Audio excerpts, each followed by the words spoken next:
Hello বন্ধুরা, আপনারা সবাই কেমন আছেন? আশা করি আপনারা সবাই খুবই ভালো আছেন। তাহলে আমি আপনাদেরকে আগের ভিডিও বলেছি শফিক আর হাসিন হচ্ছে একটা পকেট মার।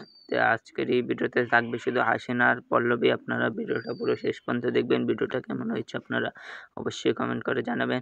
হাসিন কিন্তু পল্লবীকে নিতে আসলেও কিন্তু পল্লবী আর হাসিন হচ্ছে গার্লফ্রেন্ড বয়ফ্রেন্ড। আপনাদের কি মতামত আপনারা অবশ্যই কমেন্টে বলবেন। হাসিনের কিন্তু শফিককে মারার পর হাসিনের কিন্তু হাতটা ভেঙে গেল, তাই জন্য পল্লবী হাসিনকে জিজ্ঞাসা করতে তোমার হাতে কি হয়েছে?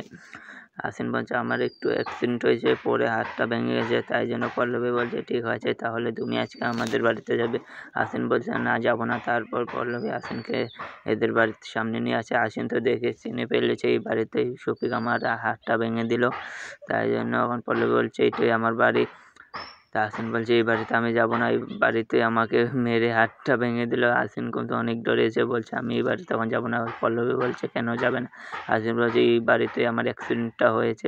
ভিডিওটা কেমন হয়েছে অবশ্যই আমাকে কমেন্ট করে জানাবেন। ধন্যবাদ।